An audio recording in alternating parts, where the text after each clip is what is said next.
Hello, Hollywood Times viewer, Judy Shields here.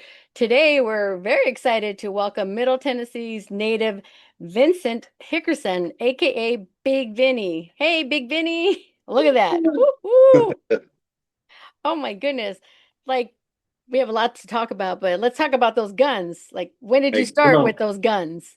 I was I did powerlifting in high school. I've always been strong, but eventually, quit powerlifting and kept eating like I was powerlifting, led me to 500 pounds and laying in a hospital bed. But I've been able to battle back from that. I think we may have talked before about The Biggest Loser, but Yeah. battle back from that. And now, a pretty healthy, strong human being. So, How was it you when you were heavier? God bless you for losing the weight. How was it being on that show? Was it very stressful, or what did it do to you mentally?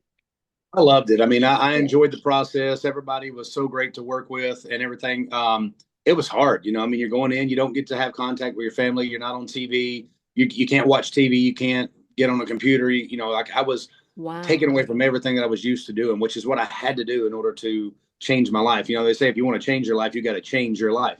And so I was out there at the King Gillette Ranch out there in Calabasas, California, and I was every day just getting up. I'd walk 2 or 3 miles to start the day, eat breakfast, walk 2 or 3 more miles, go do a workout, walk another mile or two, go get in the pool, take a nice bath, walk, do another, 2 or 3 miles walking. I mean, you just do it all day, 8, 9, 10 hours a day.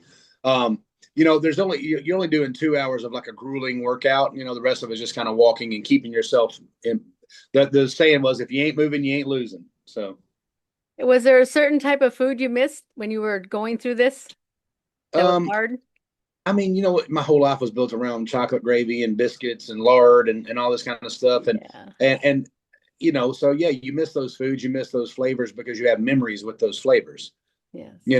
But as you get to eating clean and all that kind of stuff, and you develop a new palate. So I mean, you once you do that, you're like, oh, okay, these are some great spices, and these are some great. You find out what you truly like on a taste level because you're not just deep frying everything and putting sauce all over the top of everything and all that kind of stuff. Oh yeah, that sounds good. Congratulations once Thank again you. for that.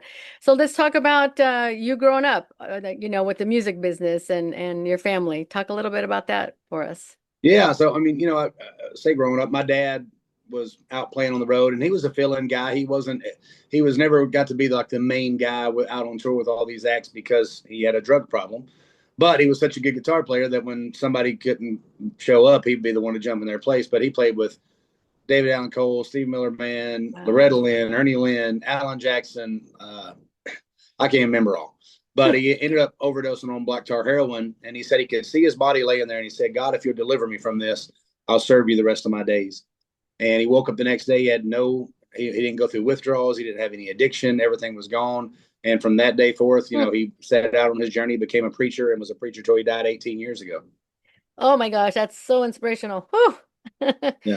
He Yeah. was he was the most inspirational person in my life. Like, I mean, to see, I didn't know him when I was a kid. You know what I mean? I'd met him once or twice, but I didn't really know him until I was about 6 years old. I think I went to visit him the first time in Florida, and he had become a preacher. As actually the music minister at that time. He wasn't a full blown pastor yet, but he was Yeah. the music minister at a church down there, and was giving his life to God and doing great things. So Oh, well, I'll say amen to that.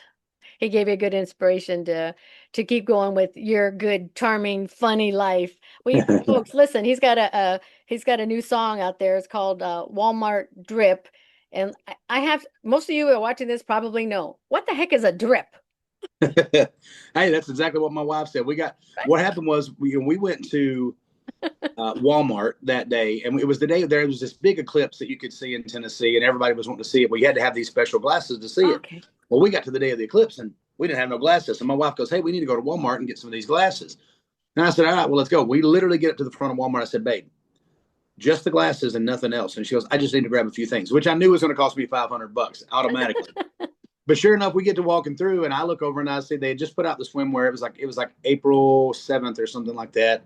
They had just put out the swimwear for the year. You start buying your summer clothes, and I look over and I see this one, and it was like the Snoop Dogg line of clothing, and which is why I drop his name in there. I mean, maybe he'll come on the song one day. But Yeah. I see this outfit, and it's like a bright beach sunset in Miami with like all the different colors on it, and it's like neons and it's a matching shirt and matching shorts. And the shorts are like those chubby shorts, like the John Stockton, come like halfway down your leg, and a Yeah. net dress. I'm like, man, that's going to look great on me because I'm a big dude still. So I'm like, I said, this is going to be funny for me to wear at the pool and stuff. So I get it. As soon as we get home, I'm like, I got to put this thing on. So I put on the outfit, and I'm sitting there. We're on the back patio. We made a little picnic for us and the kids, and I'm kind of relaxing, and I kept looking at my outfit. I'm like, dang, I look good. And I went to my wife. I started saying, hey, girl, you get all this drip. She's like, what are you talking about? I said, my drip, girl, my fit. That's what all the kids are saying now. And she's like, you're an idiot. I was like, yeah, I know. I said, but you married me. So what does that say about you? And I started going, Walmart drip, Walmart drip. From my head to my toes, got that Walmart drip. And she goes, stop. And I said, yeah, you're probably right. She goes, no, stop. Go inside and go write that song right now. Like, we got like 20 minutes for the eclipse. Like, go write it. No And I wrote, way. and I wrote the first verse and chorus and kind of just, made it it was just for funny. We posted it on the internet that day. It got 30,000 views, which was pretty good little Yeah. thing. And it's literally me holding a pooper scooper that I cleaned my dog up with.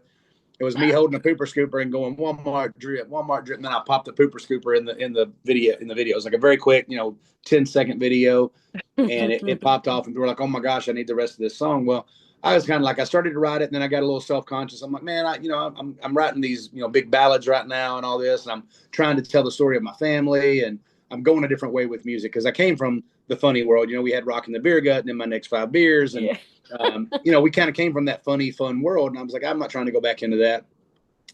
Well, God said, too bad, you're going back into it. But I speak at schools all around the country. And I went out to this school last year in Salina, Kansas. And I was up there playing this show. And my buddy Jared said, hey, man, you need to play Walmart Drip. I was like, man, I only wrote half the song. He goes, yeah, just play it and see what they do. So I played it. And by the end of it, all the kids are screaming back to me, Walmart Drip, Walmart drip, and they're Oh, loving it. addictive. I posted that video. That video, went to 20, 30,000 views. I'm like, okay, maybe this thing really is. So I wrote the rest of the song. Got Butter, my old partner from Trailer Choir, that we've been best friends for years. He produced the whole thing, made it sound great. I wrote it with my wife and my songwriting mentor, Ken Harrell, who's amazing, and just really turned it into something great. So I think it's got the most potential of any song I've ever done. I'm not saying it's the best song I've ever written, because I've written songs that touch people's hearts, that help people save their soul, and help me save my soul. I've had those kind of things, but from a marketing standpoint, from a standpoint of like, man, this is going to make people's days better. It's going to make people smile. It's going to make people laugh. There's going to be people that hate it, and I'm okay with that. Yeah. I hope they comment on the post. But yeah, it's just a fun song, and honestly, it's true. I go to Walmart to buy everything. So And so I I. was I like, love it. I'm gonna be doing it when I go now, singing it. yeah, dude, I do. Every time I take my kids now, they're in the buggy going, Dad, guess what? I'm like, what? They go, Walmart drip, Walmart drip.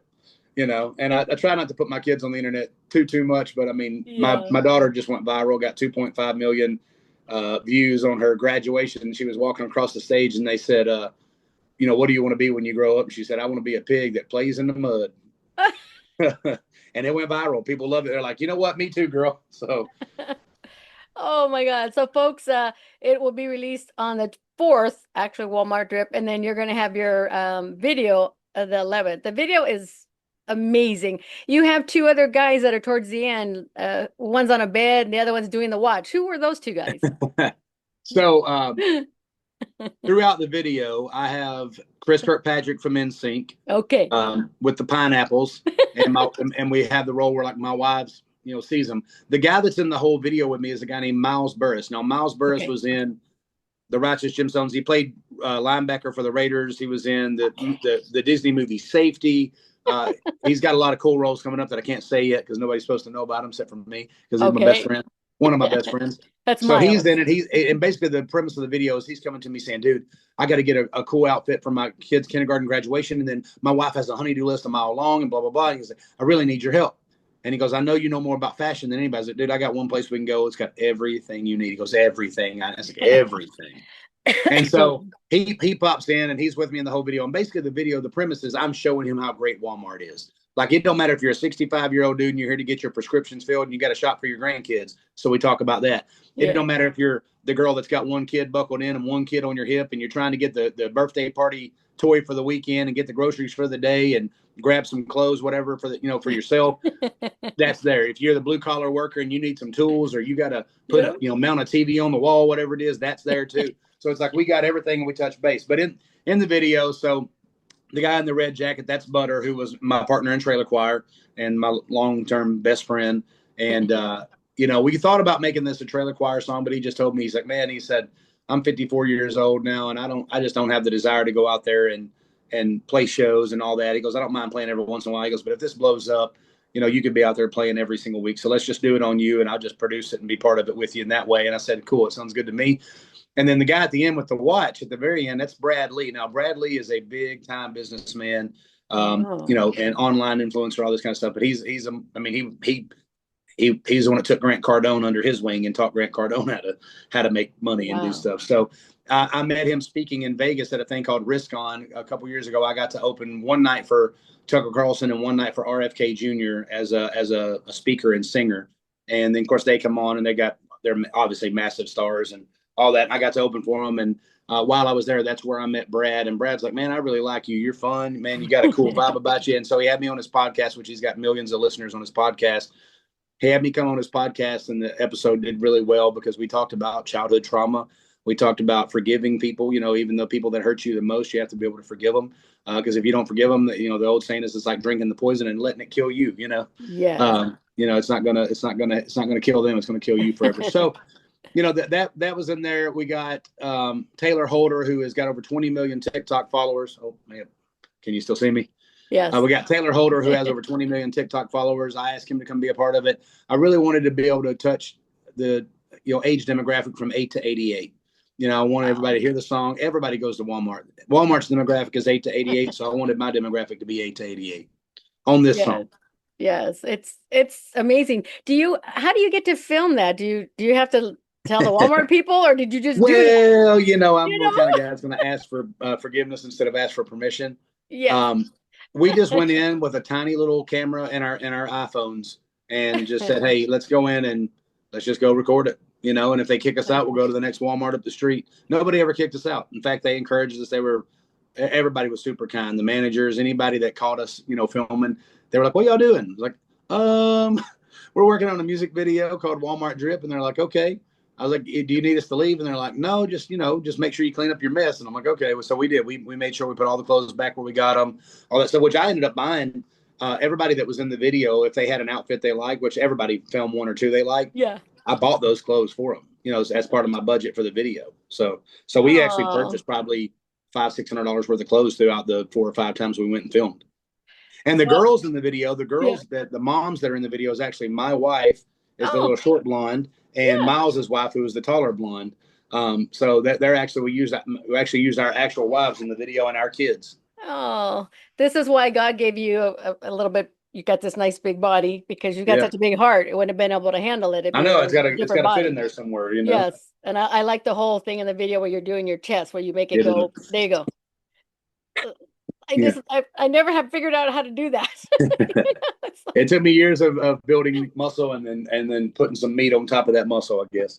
So with your body that you have, do you work out a lot still to keep your muscle? Oh yeah, I lift not every day, but I lift 4 to 5 times a week, and I do cardio every day. I hit the gym in some form every day. I do exercise because my body, when you've been 500 pounds before, your body knows how to get back to 500 pounds. Those fat cells don't go away. So if you don't work out and eat right every single day, you can gain that back real quick. So yeah. So you're pretty healthy for who you are. Very healthy. I eat a very regimented diet. I mean, even for me, I weigh about 330 pounds. And for me to stay at 330 pounds, I have to stay regimented. If not, I'll blow back up to 400 or 500 very quick. Yeah. So it's now I've added a ton of muscle over the years, but I probably, since Biggest Loser, I probably gained 40 or 50 pounds of muscle and 40 or 50 pounds of fat. And it just kind of comes with the territory. If you're trying to lift and gain, you have to eat more than the amount you burn, or your body will not grow. And so it's a catch-22 because you want to be stronger. And I wanted to compete in strongman competitions. And I did that a little bit before I ended up hurting my ankle. But I didn't hurt my ankle doing strongman. Hurt my ankle racing my wife. I tore out my whole entire peroneal tendon. And so that was 2 surgeries over a 1.5 years time where I had 12 weeks non-weight bringing a cast. And then after the second surgery, 12 weeks non-weight bringing a cast. So I learned a lesson. Don't race my wife. She's faster than me. There you go. She has her thing. She has Go Forth Wellness, she has an app that she does online fitness. She's a third-degree world champion black belt in Taekwondo. She's a bodybuilding champion. Wow. She's better than me in every way. I don't know why she picked me, but I'm going to accept it and say, God, thank you very much. So, Well, there's a reason God gave her to Yeah, you, and vice that's versa. right. Well, I love her to death. She's my best friend, and you know, you get tested every day when you're a musician, you're on the road. You know, Oh, the devil yeah, knows right. where the cracks are. He knows you. He knows, you know, like not just me, but you know, she's at home without me, and so we have to stay close and we have to talk and we have to, you know, make sure we keep it right because the devil will try Yeah. to. The devil knows what you're attracted to. The devil knows what you want. And he'll try to slip in any way he can to Yeah. mess with you. So you got to make sure you stay on it. And you know, throughout the years, you know, you see all these scandals and all the this person did this and that person did Yeah. that. And I don't ever cast judgment on them because you just never know what they were dealing with. You never know what their heart was Yeah. dealing with. You don't know their childhood, their past, their traumas. So I try to give everybody the benefit of the doubt and say, hey, you know, outside of obviously, you know, hurting somebody in what you do, Yeah. you know, Yeah. I try to give them the benefit of the doubt and say, you know, you got good in you. You just made a mistake. So, you know, Yeah. I speak at prisons all around this country, and I've met guys that used to. I mean, I was judgmental. I'd be like, well, they murdered somebody. They deserve to sit in there and rot. And as I got out there in those prisons and I started talking to these guys and finding out, you know, their circumstances, you know, they joined a gang. They got, you know, they were, I'm in Chicago right now, but they were, you know, the one guy I talked to, 6'6", probably weighed 450 pounds. He was a behemoth of a man, 22 years old when I met him. And this was in, not Leavenworth prison. I can't remember. It's a prison in Kansas that's famous, but I can't think of the name of it. But we were sitting there talking with him, and he was the sweetest dude. You know, he was like a gentle giant. And I'm sitting there talking to him, and I was like, dude, why the heck are you in here? You're like the nicest guy I've ever met. He goes, oh, you know, I said, how did you get here? And he goes, man, I don't know what happened. He goes, one day I was 12 years old playing basketball in Southside Chicago. Next thing you know, I'd been asked to join a gang, and I was the enforcer. We got in a crossfire with another gang. Everybody else was fast enough to get away, so I took the fall for all the six of the people that went down. They put all the murders on me, and now I got to spend 44 years in prison. And I'm Oh, like, dude, he's 22 years old. He's got 44 years in prison. Like, I mean, his life is gone. yeah. And at one point, he was just this kid that was playing basketball. And so my judgment changed. You know, God dealt with my heart that day and said, hey, you know, every one of y'all messed up. I sent my son to die for you. That's how much I loved you. You know, Mhm. so once I sit there and I really realized like every one of these people were one decision away from being a millionaire or being a meth head or being a Yeah. loser or a winner. One decision, one happenstance, one opportunity. You know, if they'd have been given an opportunity, would they have had a chance to do something different? Did they feel like they were lost in it? And it made me realize that we all grew up different. I grew up in Perry County, Tennessee, and the backwoods, working on a farm every day of my life. Literally out, I picked everything from corn to cotton to strawberries to, you know, everything. And I'd be sunburnt. We grew up in an Amish community. We weren't Amish, but everybody around us was, so we did the same things they did. Wow. And I dealt with a horribly abusive stepfather who was on drugs and all this other stuff. And, you know, I only knew that life as a child, you know, but somebody else that is growing up and they may not even had anybody around them to keep them busy doing stuff. And so they get left to their own devices. They make a wrong decision. I knew that if I made a wrong decision, my butt was going to be in a bad way, you know? So even though that was hard and brutal to go through, at least there was somebody there keeping me in balance and keeping me saying, hey, you got to make the right decision or you're going to suffer the consequences, you know? So, Yeah. anyways, we didn't have to get off on that. I'm trying to keep everything light and positive in Walmart drip. But I do get the question all the time, like, how are you so happy and everything with all the stuff you went through as a kid? I know we hadn't touched base on all that. And I just say, you know what? Because I went through all this at, you know, 7, 8, 9, 10, 11, 12 years old, Yeah. I understand how bad life could be Yeah. and how I don't have to wake up every day in fear now. So every day I wake up and I ain't that little 8-year-old, 9-year-old boy getting the crap beat out of him by a stepdad.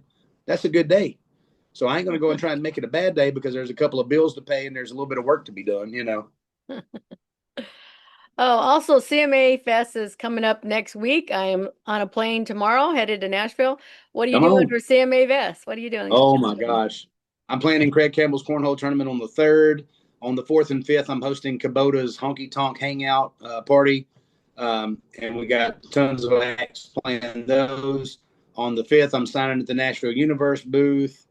Or sorry, the Wow. 6th, I'm signing at the Nashville Universe booth, and I'm playing at Teddy's that night for the Nashville Universe.